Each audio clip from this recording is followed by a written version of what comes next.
Hey guys, John Jr. here, bringing you guys another WPF video, this time the team builder for week 2 against Bruno. If you missed last week, be sure to check it out in the top right hand corner right now. We ended up facing Q, and I'm not going to spoil what happened, but Volcarona had a whole lot of fun last week. So be sure to check that out and be sure to check Q out as well. And if you guys did miss it, I talked about this last week, but these team builders will be on Wednesday and then the matches will be on Friday. This is to not overlap with BBR, as BBR matches will be on Saturday, so the team builders will be on Thursday. With all that said though, I'm pretty excited for today's match. I think I have a really cool team with some interesting strats that you guys are going to enjoy, and it can either go very, very well or very, very, very, very poorly. So we'll see which one it ends up being. You guys know our team, but Bruno's team consists of, did you know, only 25% of my viewers are subscribed, only 25%. And you can join them right now. Helps me out a ton, helps me realize my dreams. It would mean the world to me. Terra All, Tornadus Therian, which is very, very scary. Ursaluna, Glamora, Klefki, Mismagius, Rodamo, Slowbro, Tauros, Paldea, Blaze, Hydreigon, and Zangoose. So obviously the main attraction with Bruno's team is the fact that Tornadus is Terra All. And much like last week, I actually do think Terra Water makes a whole lot of sense. Specifically defensively, Terra Water just does really good into us. And I think some sort of a nasty plot set is probably gonna come. Tornadus just does really well into us in general, so even if he doesn't bring a nasty plus set, he still is going to do a number to us. Tornadus is one of the flying types that are going to get coverage for steel types, and obviously our steel is Zamazenta. So even if he's Terra Fire, he could put a big dent in our team. I think Fire, Water, and Flying are the three Terras that make the most sense, but we'll see if he disagrees and he goes with something else. Ursaluna is pretty scary, and not only that, we're not bringing a great team into it, so it is going to be a pretty scary Pokemon depending on what set it is. We are going to have to find out what set it is early, and then Glamora is a Pokemon that I expect to come every single time because our only remover this week, I'll talk more about that later, is going to be Colossal. Klefki and Slowbro are going to be his real answers to Zamazenta, maybe Tauros, Paldea, Blaze, but defensively, it doesn't resist fighting. And neither does Klefki, I guess, but Klefki can at least get screens up and offer other utility, whereas Tauros is kind of poor in the matchup otherwise. So I think Klefki or Slowbro or a combination of both are going to come for that Zamazenta. And then the last one I think is going to be Mismagius, to be honest with you guys. I think as a spin blocker, it does fantastic, but I could also see Hydreigon slotted not only in that role, but in a role over Klefki or Slowbro if he feels comfortable enough that he can beat Zama with one of those two Pokemon. As far as our team goes, you guys understand by this point what Pokemon we're going to be talking about first, and that is going to be Chloe the Zamazenta. And you might be looking at your screen like, John, what are you doing bringing on IMPRISON Zamazenta?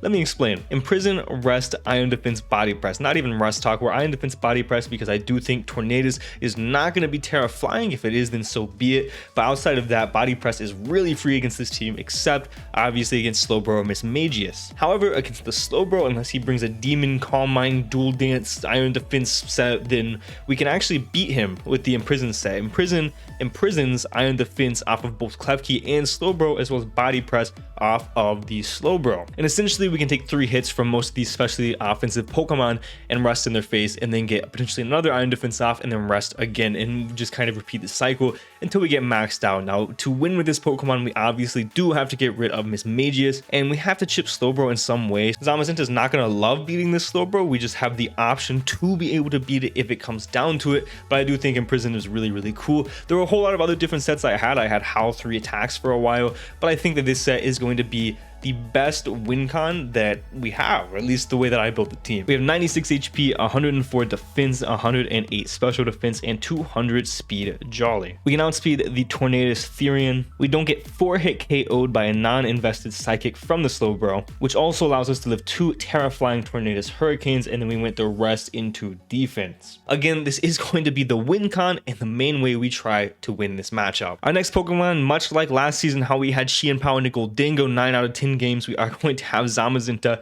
into Hoopa-Unbound. The Batman to Zamazenta's Robin, I said that wrong. The Robin to Zamazenta's Batman, we are going to be AV this week, knock off Hyperspace, Zen, Headbutt, and Fire Punch. And we did have a little bit of 4 move style syndrome. I also had Brick Break on here to break screen specifically from Klefki, because this is probably going to be our best switch in because we are Terra Steel. but I ultimately decided that the damage from Hyperspace Fury was very, very important because we are super defensive, and knockoff, once we knock off their item, isn't actually doing as much damage as you would anticipate. We're AV Terra Steel because of Tornadus. This is one of the reasons why if he predicts this, he could be Terra Fire and we're in a lot of trouble, but Hoopa has really good natural special defense. It has 130 special defense, so it's very, very bulky and able to take those hits super well naturally. So being able to take them naturally already and then making this into a flying resist is going to be fantastic. Knockoff and Hyperspace are just obviously very spammable. Zen is there for the Tauros as well as the Glamora, and then Fire Punch is going to be there to do damage to the Klefki. And I could have put Brick Break there and it would have been kind of the same thing almost, I guess, just to break the screens, because if screens are up then it would have been better to have Brick Break, but if screens are down then it's better to have Fire Punch to get the consistent damage on Klefki. I don't know, you could argue either way. We can outspeed Glamora, creeping us, creeping max speed Ursa Ring. We can live 2+2 Torn Heat Waves when we are Terra'd with Leftovers Recovery, which sounds a little weird right now, but it'll make more sense at the end of the team builder. And then we went the rest into attack. This Pokemon's primary purpose is to be a special wall. It can also be a secondary wall to Hydreigon, and we do have to get our Terra off before we switch this into Tornadus,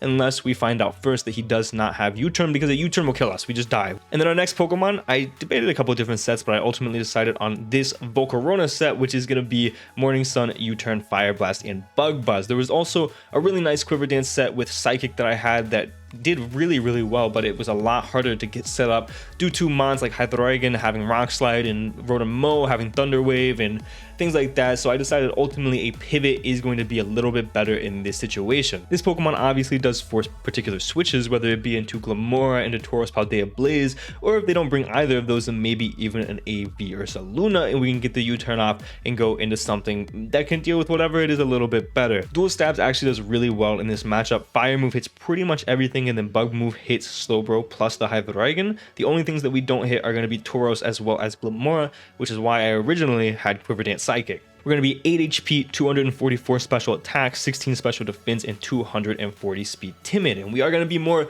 of a breaker Volcarona this week rather than a defensive Volcarona. We're Fire Blast because we're not going to stay in a whole lot. We don't really have any reason for Fiery Dance, so getting the extra Fire Blast damage is going to be crucial. We can outspeed a max speed Hydreigon. We can live 2 Scarf Modest Dark Pulses from the Hydreigon, and then we put the rest into special attack. And like I said, this is going to be used as mainly a breaker to try to keep some momentum up and get into our big threats early. Our next Pokemon is our guaranteed lead. This is our mascot, and he's very important this week. We do not have removal besides Colossal. And we're facing a Glamora, which is the Pokemon that we shouldn't have a good matchup against, but we're actually bringing lead Gengar because I do think they are going to lead Glamora and prioritize those hazards really early. At least that's what I would do if I was them. So we are lead Focus Sash, Taunt Gengar with Shadow Ball and D-Gleam and Psychic. All 3 of those moves hit basically everything on the team. We have enough speed to outspeed Miss Magius and then max special attack the rest into HP. So the whole thing with the Glamora is turn 1 we lead this, turn 1 they lead Glamora, we taunt. If they attack us, we switch out into the next Pokemon we're about to talk about.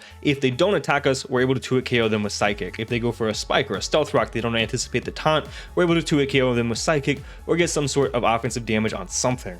Our next Pokemon is not the best in the matchup, man, but we're going to bring Hippowdon, who is here specifically in conjunction with the Gengar.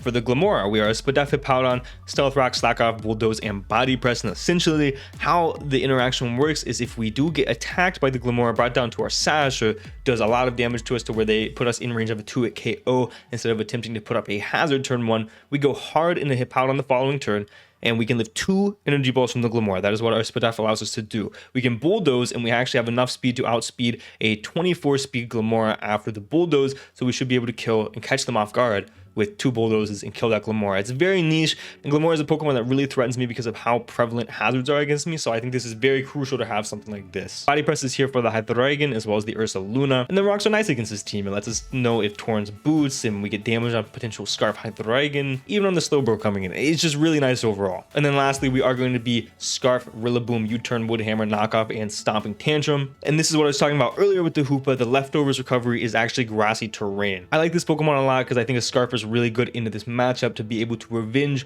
whatever Tornadus they bring. Again, I'm super high on them bringing water, and if they're flying we don't really touch them, but I really think it's going to be water or Fire, both of which we touched pretty well with this Rillaboom. We're 8 HP, 132 attack, adamant, 128 defense, 60 special defense, and 180 speed. This allows us to outspeed the Tornadus Therian. We can live a Scarf Draco from Hydreigon after rocks, and we can live 2 max adamant body slams from Ursaluna after terrain if they're not offensive. So that is going to be the team, guys. The main way we win with this team is going to be Zamazenta, Imprison, Iron Defense, and Body Press. We have cool breakers like Volcarona. We have good walls like Hoopa-Unbound and Dondozo to try to help us with that. Guaranteed Lead Gengar, and then of course Scarf Rillaboom to be a Revenger. I like the team a lot. I think we can really win with this team. I think we can put ourselves in a position to win with this Iron Defense Zamazenta. It'll be a little uncomfortable. We have to keep hazards off the field, otherwise our game plan goes awry very quickly. And I also wanted to say that hazards, obviously these past 2 weeks,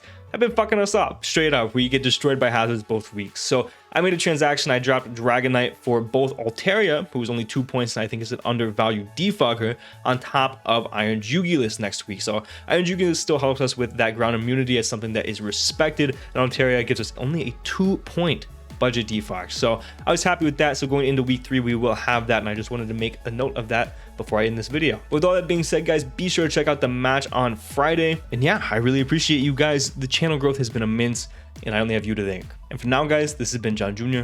signing off.